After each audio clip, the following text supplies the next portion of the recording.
Jan Saramat with a daily roundup of news from the US and around the world. First are the headlines. On the question of Brexit, UK Prime Minister Theresa May has been urged not to let Eurospectives dictate talks. United States Senator Chuck Schumer joined senators calling on Franken to resign amid sexual misconduct allegations. President Trump recognizes Jerusalem as Israel's capital and orders US embassy to move. Mayor of London, Sadiq Khan, arrives in Lahore, meets Minister Sheikh. Sophia, the world's new sensation, yesterday caught Prime Minister Sheikh Hasina by surprise as the humanoid robot readily gave the premier information about it. Good news for India, where the IT wave is at the universities. Tech firms are season's top recruiters.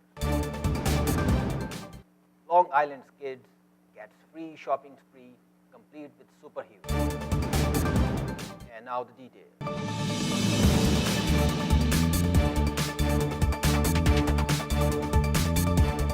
US Senator Charles Schumer joins senators calling on Franken to resign amid sexual misconduct allegations. Senator Al Franken's support among his fellow Democrats appeared to collapse Wednesday as a group of female Democratic senators called upon him to resign amid sexual misconduct allegations. His office said he will make an announcement Thursday, but did not specify the subject. Among others, Senator Kirsten Gillibrand, Democrat from New York, Patty Murray, Democrat, Washington, Claire McCaskill, and Kamala Harris, Democrat from California, called upon Franken to step down. Some Democratic men joined them as well, including Senator Minority Leader Charles Schumer, Democrat from New York. Franken has apologized but he has disputed some of the allegations. Facebook posts and tweets, women said the two-term senator should step aside after a fresh allegation that he forcibly tried to kiss a woman in 2006. Senator Kirsten Gillibrand wrote on Facebook that while Franken's entitled to have the Ethics Committee conclude its review, I believe it would be better for our country if he sent a clear message that any kind of mistreatment of women in our society isn't acceptable by stepping aside. Let someone else serve. I'm shocked and appalled by Senator Franken's behavior, Murray said. It's clear to me that this has been a deeply harmful, persistent problem and a clear pattern over a long period of time. It's been for him to step aside. Senator Franken should resign. Charles Schumer said Wednesday afternoon, I consider Senator Franken a clear, dear friend and greatly respect his accomplishments, but he has a higher obligation to his constituents and the Senate, and he should step down immediately. Democratic National Committee Chairman Tom Perez also called upon the senator to step aside. On the question of Brexit, Prime Minister Theresa May has been urged not to let Eurospectives dictate talks. Theresa May has been urged not to allow Eurospectives MPs in her party to impose their own conditions on negotiations amid signs of fresh Tory infighting. 19 Tory MPs who back a soft Brexit have written to her saying it's highly irresponsible for anyone to dictate terms which may scupper a deal. It follows some Tories backing the DUP's decision to oppose a draft deal on the future of the Irish border. The Prime Minister has spoken to the DUP's Arlene Foster to try to break the deadlock. DUP says there is more work to be done if it is to agree to plans for the future of the border between Northern Ireland and the Irish Republic after Brexit, a prerequisite for talks to move on to the next phase. Irish Prime Minister Leo Varadkar, who also spoke to Mrs. May on Wednesday, said he was willing to consider any new proposals, suggesting the UK might put something forward within the next 24 hours.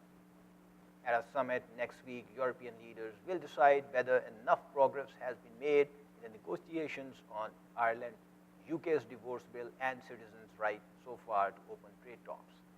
In their letter, the 19 MPs who largely backed Remain in the 2016 referendum say they support the Prime Minister's handling of the negotiations, in particular the political and practical difficulties relating to the Irish border. But they hit out at what they say are attempts by some in their party to paint a no-deal scenario in which the UK failed to agree to a trade agreement as some status quo which the UK simply opts to adopt. President Trump recognizes Jerusalem as Israel's capital and orders US embassy to move. President Trump on Wednesday formally recognized Jerusalem as the capital of Israel, reversing nearly 7 decades of American foreign policy and setting in motion a plan to move the United States Embassy from Tel Aviv to Jerusalem.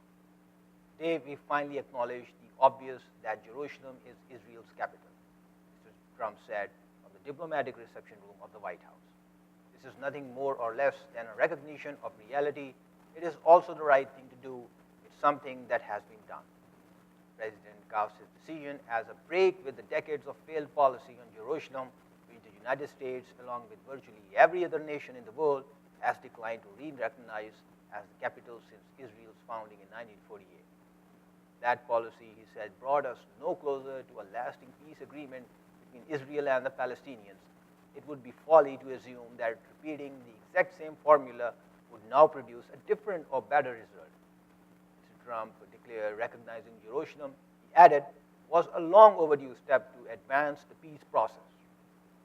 Mr. Trump's remarks were the most closely scrutinized of his presidency on the Middle East, where he has vowed to broker the ultimate deal between Israelis and Palestinians, but has yet to find a breakthrough to end the conflict. He said he remained committed to brokering an agreement that is a great deal for Israelis and great deal for the Palestinians. The president said the decision to recognize Jerusalem should not be construed as the United States taking a position on whether or how the city might ultimately be shared. Few things viewers should know about Jerusalem. Jerusalem's current status. Israel declared the Jerusalem as its undivided capital, while Palestinians see East Jerusalem as the capital of their future state. Divided population in the Holy City. Jerusalem's mostly population is divided not only between Israeli Jews and Palestinians, but also within the Jewish population, with over a third of city's 542,000 adult Jewish residents defining themselves as ultra-Orthodox according to the Central Bureau of Statistics. The ultra-Orthodox are among the fastest growing segment in the city, with over two-thirds of elementary schools children enrolled in their schools in Jerusalem. Palestinians in Jerusalem have Israeli residency and access to services. Most Palestinians do not partake in the municipal elections and cannot vote in the parliamentary elections. NGOs in support of them denounce what they describe as the unequal distribution of resources and services in East and West Jerusalem. Life in Jerusalem, alongside the religious sites, institutions, and people, Jerusalem is host to Israel's top higher education facility, the Hebrew University, whose founding fathers include Albert Einstein and Sigmund Freud. Bezalel Academy of Arts and Design, Sam Spiegel Film and Television School, and Nissan Native Acting Studio are also some of the institutions that draw Israel's most talented artists. The Palestinian National Theater is also among the rare Palestinian institution locations in Jerusalem. Israeli authorities do not allow the Palestinian Authority to operate in the city. Tourism capital, according to the Central Bureau of Statistics, 78% of them are tourists, which entered Israel in 2018. Mayor of London, Sadiq Khan, arrives in Lahore, meets Chief Minister. Sadiq Khan arrived in Lahore on Wednesday via the Wagah border. The mayor was received by officials from the Punjab government upon his arrival and is currently holding a meeting with Chief Minister Shehbaz Sharif in Model Town. During his time in Pakistan, Khan will also visit Islamabad and Karachi. Khan has said that his trip seeks to strengthen the links that exist between London and these great cities of Pakistan. I see my visit as an exciting opportunity to build on the ties that bind our cities and countries together for the mutual benefit of everyone. Brits and Pakistanis, Londoners and Lahoris, East Enders and Karachiites alike, Khan wrote in Dawn on Wednesday. As someone of Pakistani heritage, I feel a deep affinity with the country and I am looking forward to going back. Khan is the first major mayor of London to make an official visit to Pakistan.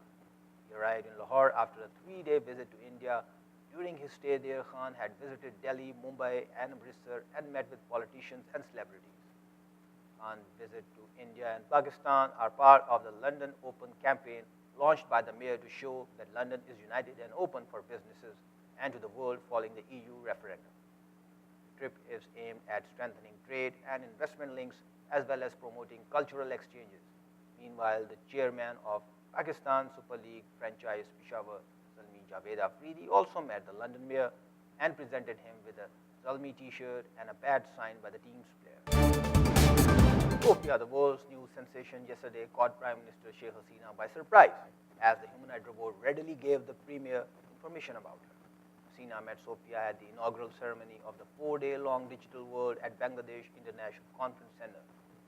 The robot has generated quite a buzz among the youth and the artificial intelligence industry around the world.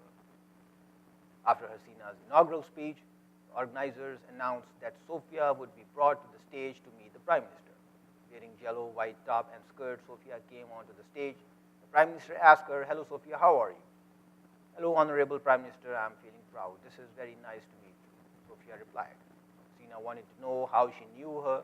Sophia said she had read much about the Prime Minister and Bangladesh. "I know you are the daughter of the great leader, father of the nation, Bangabandhu, Sheikh Mujibur Rahman. You are also known as the mother of humanity in the world, and you are implementing the digital Bangladesh." The robot also said it knew very well that the name of Prime Minister's granddaughter was also Sophia. Yes, the name of Joy's Prime Minister's sons and the ICT advisor daughter is Sophia. A smiling Hasina informed the audience. The Premier then asked the robot what she knew about her vision and digital Bangladesh. Sophia flawlessly communicated information to the Prime Minister about her vision and digital Bangladesh. Saudi citizen Sophia came to Dhaka on Tuesday from Hong Kong to attend the mega ICT event. She interacted with visitors at the expo from 2:30 p.m. to 4:30 p.m. She answered questions from visitors at the Hall of Fame of the BICC at a session titled Tech Talk with Sophia. Sophia's robot, with its body shape built to resemble the human body. Hong Kong-based Hanson Robotics Limited made Sophia. The company says its human-like robots have remarkable expressiveness, liveliness, and interactivity. IT wave is hitting India. At IITs, tech firms are season's top recruiters.